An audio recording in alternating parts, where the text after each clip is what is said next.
Piensa en tu casa. Si ves una cubierta de acero o un muro de concreto, rara vez sientes impulso de acariciarlo. Pero si ves una mesa de madera sólida o un muro con la veta a la vista, tu mano se va sola. Necesitas tocarla. No es casualidad, es diseño emocional. Hoy vamos a entender por qué los humanos estamos programados biológicamente para conectar con los objetos y espacios de madera y cómo eso cambia el valor de lo que construimos.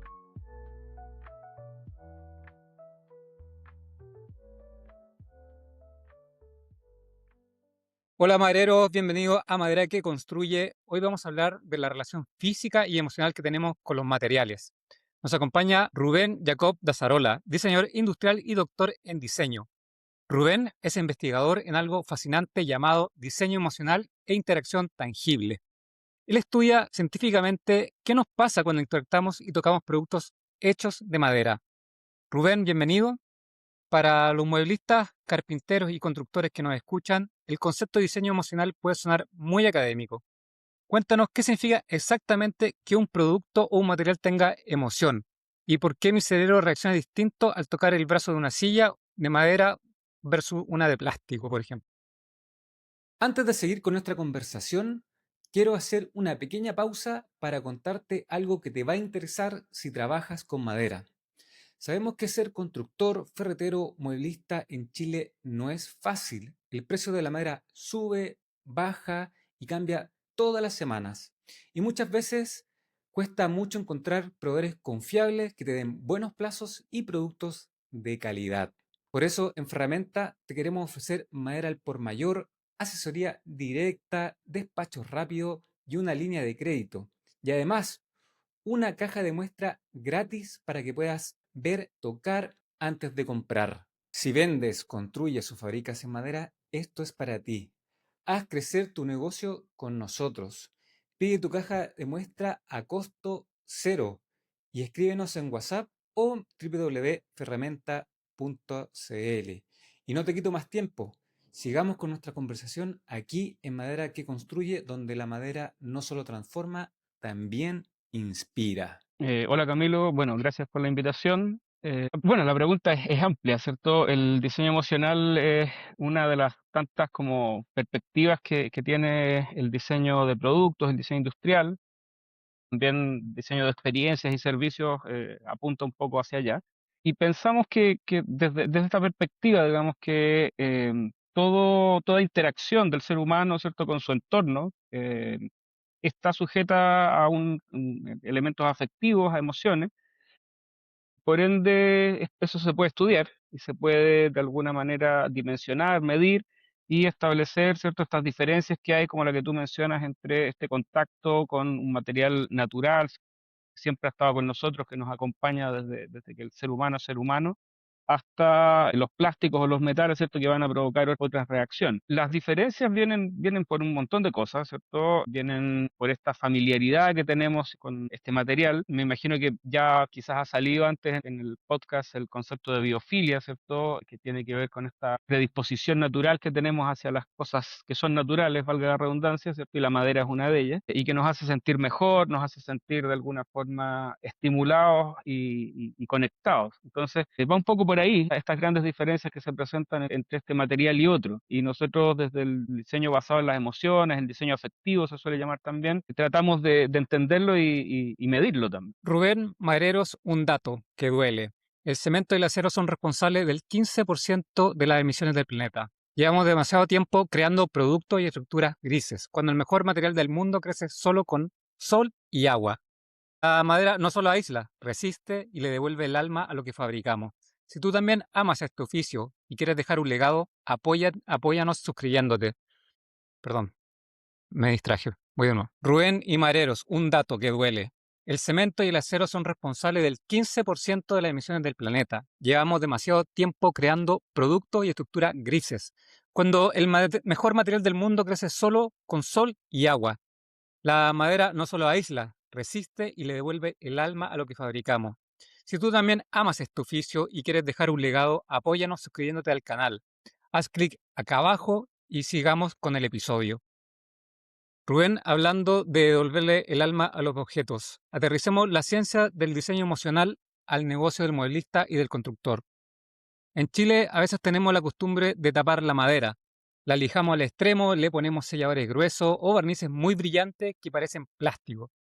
Desde la interacción tangible, ¿qué le estamos matando a la madera cuando la sellamos tanto? A ver, para responder la pregunta, em, te podría hacer como un pequeño preámbulo respecto a cómo nosotros evaluamos las propiedades, ¿cierto?, de la madera, distinguiendo las propiedades que nosotros buscamos evaluar de las que son típicamente evaluadas y las que aparecen en tablas o libros, ¿cierto?, que son las físicas y mecánicas y propiedades de ingeniería, se suelen llamar también, qué sé yo, la dureza, la elasticidad, etcétera, versus las propiedades que nosotros evaluamos, que son las que nosotros denominamos experienciales, expresivos sensoriales también. Esto ha ido surgiendo de a poco, yo diría las últimas 2 décadas, a partir de estudios en el Politécnico Milán en Italia, en la Tecnológica de Delft en Países Bajos, y apuntan a 4 niveles de evaluación.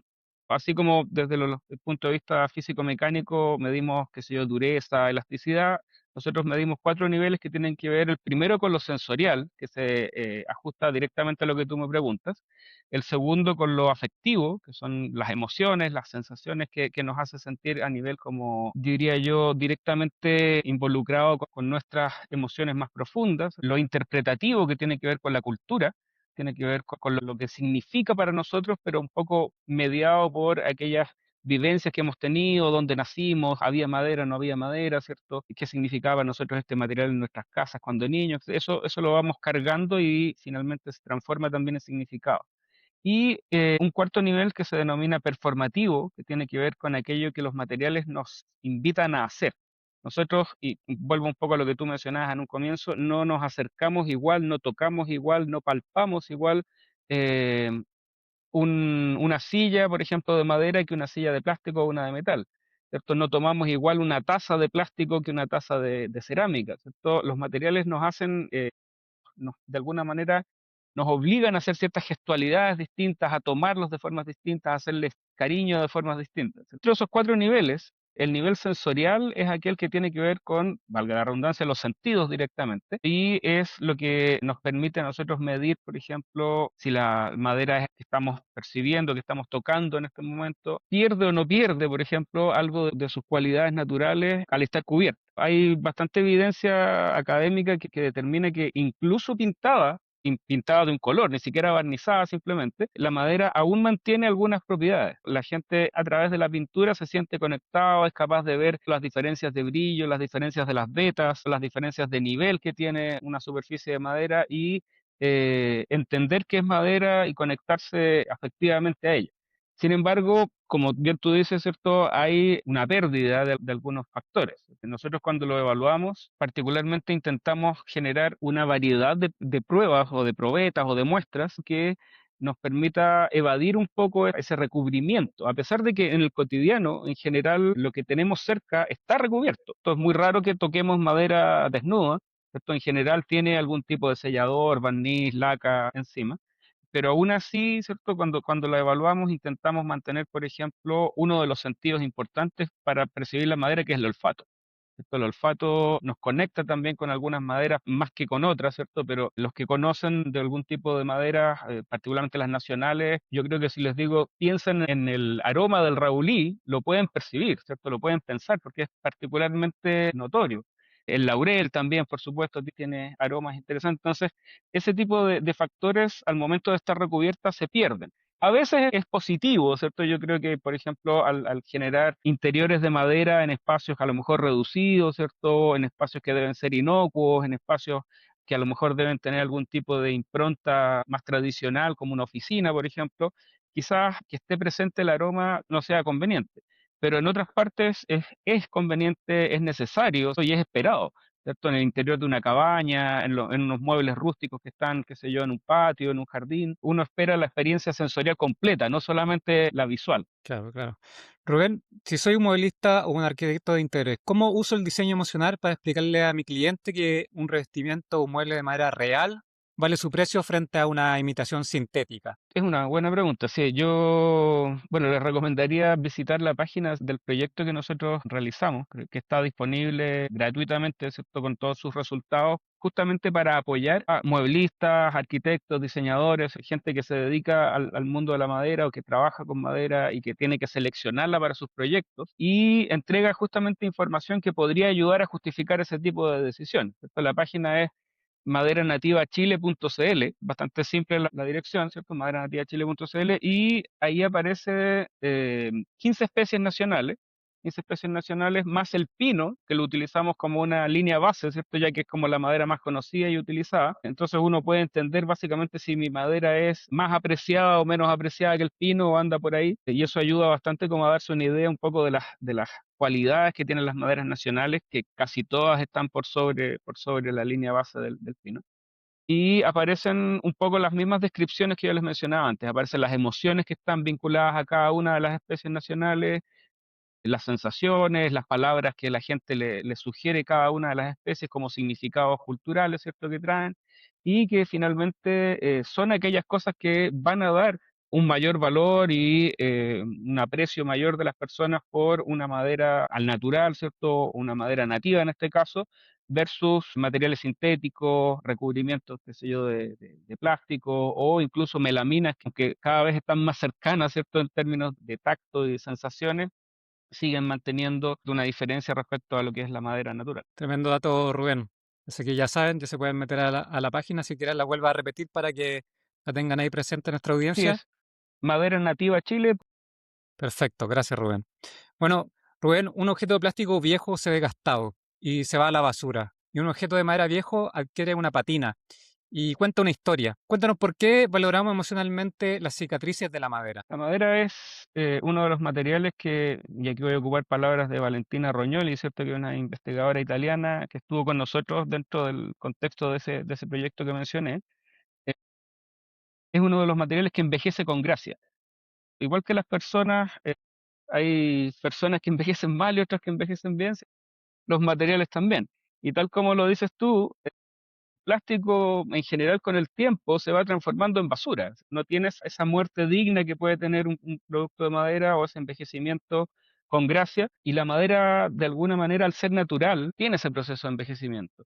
Nosotros recordamos con cariño, ¿cierto? De repente muebles que habían en la casa de nuestros padres, que efectivamente se iban cubriendo de algún tipo de pátina o de barniz, incluso la acumulación de barnices muchas veces, pero seguía ahí el material, seguía ahí y si se dañaba, ¿cierto? Se manchaba, de alguna manera con el tiempo iba absorbiendo esa mancha, se iba incorporando, ¿cierto? Al dibujo del patrón de la veta y eso nos iba generando también una experiencia visual mucho más rica, ya mucho más compleja que mirar simplemente una superficie de un color determinado. Entonces, esta idea de que algunos materiales envejecen mejor que otros, ¿cierto? Que también ha sido trabajada por varios académicos del diseño bien relevantes, ¿cierto? Como Jonathan Chapman, que habla del diseño emocionalmente duradero, donde para evitar, por ejemplo, la contaminación, más que reciclar cosas, una de las opciones es quedarnos con las cosas, ¿cierto? No reemplazarlas una vez al año, sino que quedarnos el máximo de tiempo posible, repararlas cuando es necesario, y eso se logra a través de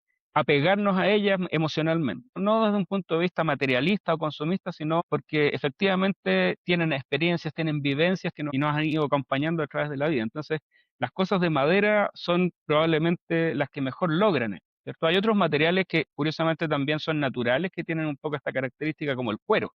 ¿Cierto? El cuero también es un material que va envejeciendo con el tiempo, ¿cierto? Con gracia y mientras más viejo pareciera que es más nuestro, se acuerda un poco de nuestra vida, de nuestras experiencias en común. Y la madera también. Y yo diría que ese es uno de los principales puntos que hace que efectivamente este paso del tiempo no le haga daño, sino que vaya por el contrario, ¿cierto? Haciéndola que cobre más valor. Totalmente. Es como los muebles, pasa mucho con los muebles familiares.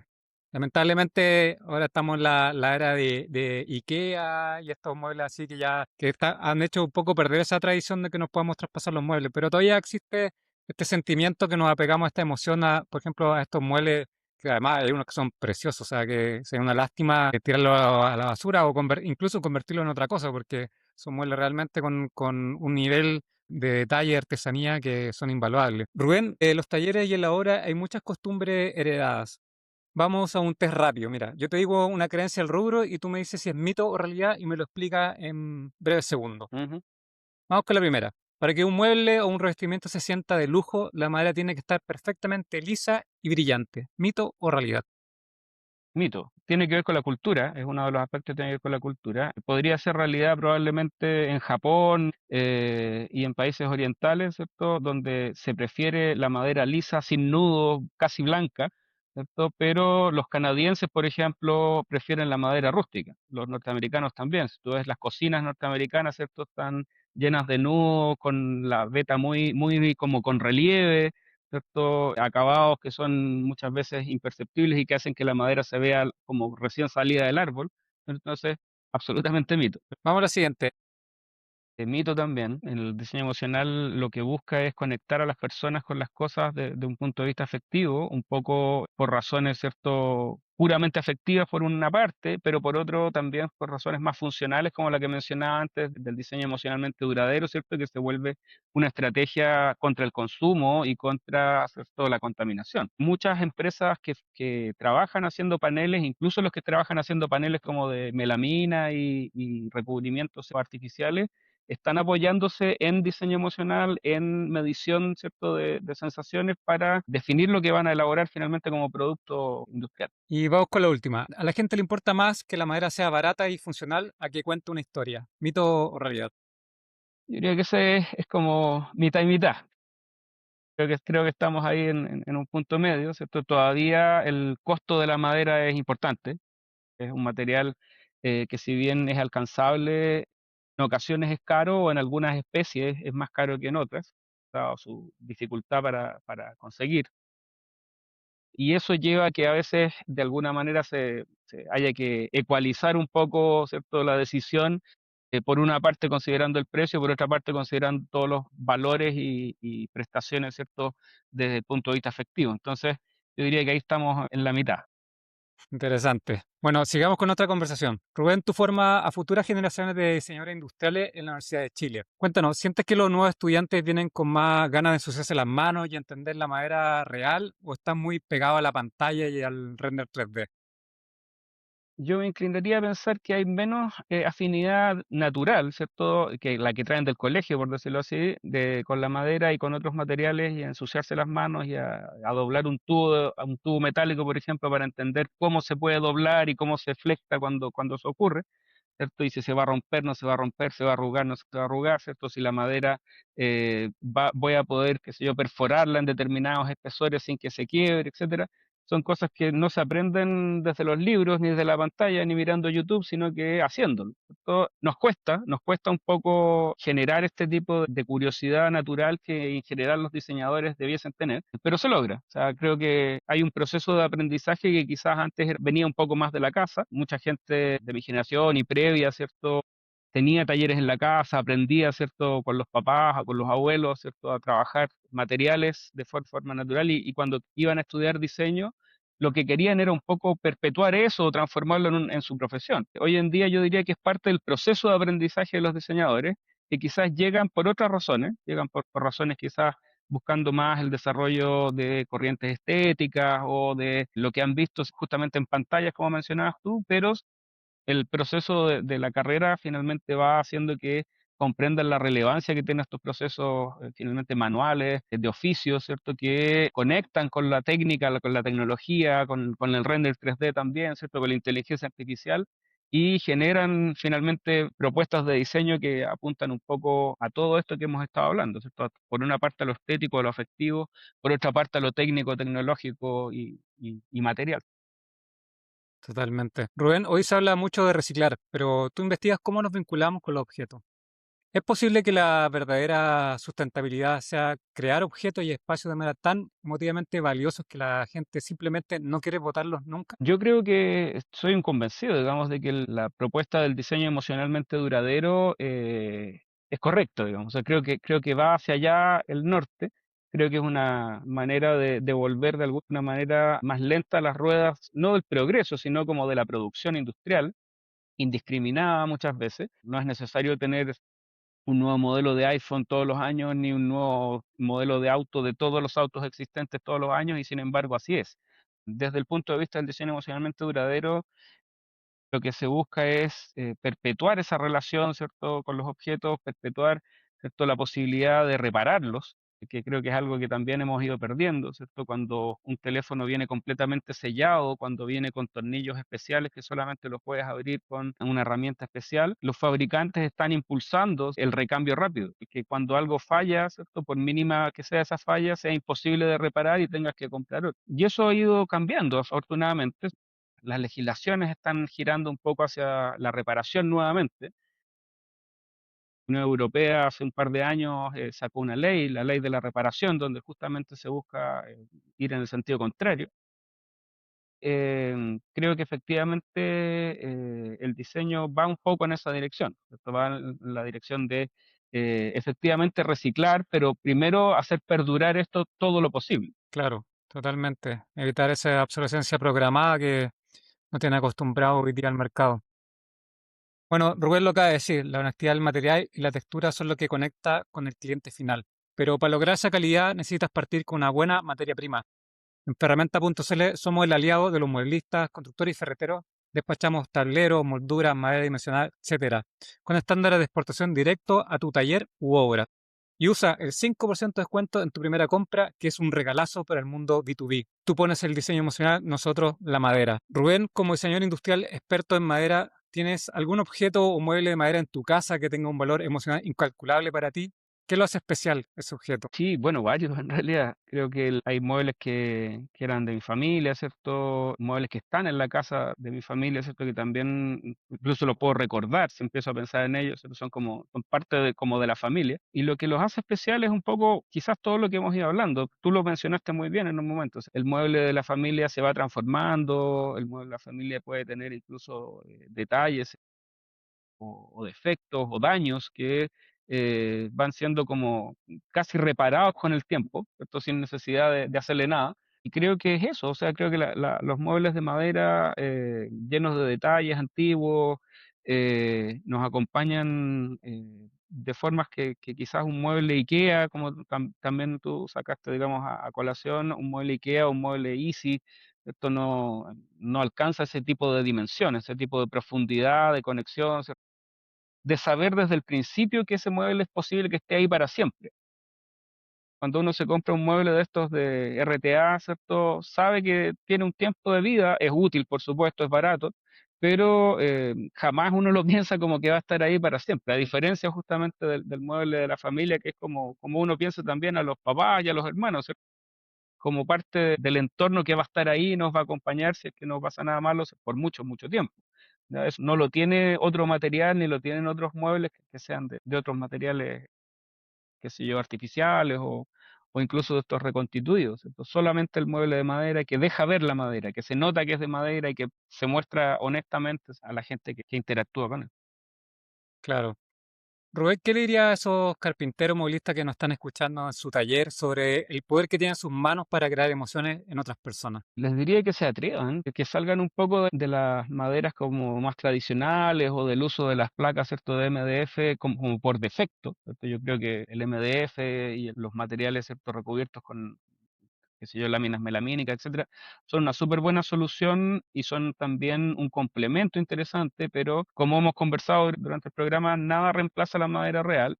Y hay estrategias, ¿cierto?, para que esto sea más conveniente. O sea, así como los sofás de cuero, si ustedes los pueden ir a ver, por ejemplo, o tienen alguno, los sofás de cuero son carísimos y son 100% de cuero, pero hay algunos que utilizan cuero sintético en las zonas de menor contacto con las personas y cuero real en la parte donde uno se sienta y está realmente en contacto con ellos. Entonces, son maneras, por ejemplo, de utilizar también madera y elementos que son de menor costo y que permiten acercar este tipo de muebles que no los transforman en un objeto de lujo, sino que sean objetos que realmente están al alcance de las personas, tienen un precio razonable, ¿cierto? Y que permiten ese contacto real con la madera maciza natural sin transar, digamos, por otros motivos.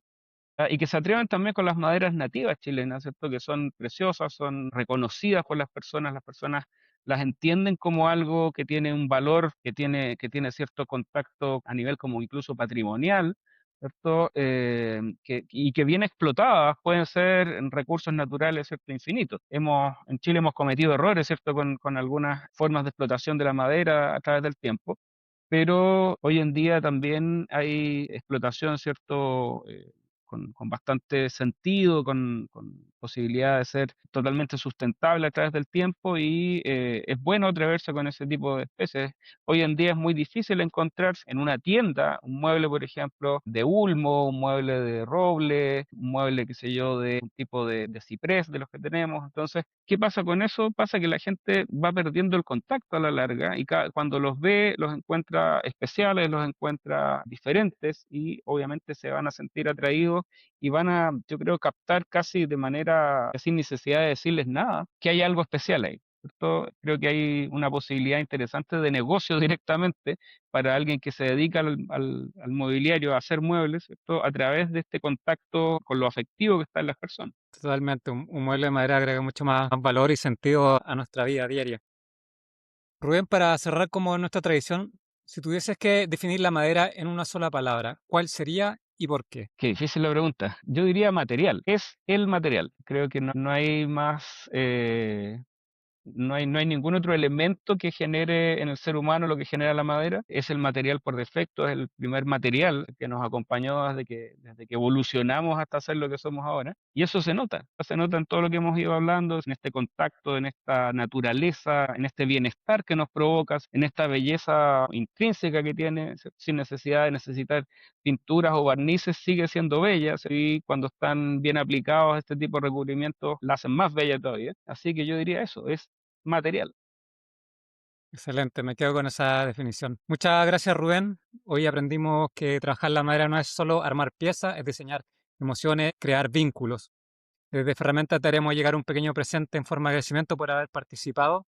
Y a Muchas ustedes, gracias. madereros, gracias por acompañarnos. La próxima vez que eligen y terminen un proyecto, recuerden que están fabricando la futura historia de una familia. Esto fue Madera que Construye, donde la madera no solo transforma, también inspira. Muchas gracias, Rubén, por haber participado en nuestro podcast y espero que podamos ir conversando más adelante sobre lo que es el interesante diseño emocional en la madera. Gracias a ti, Camilo, por la invitación.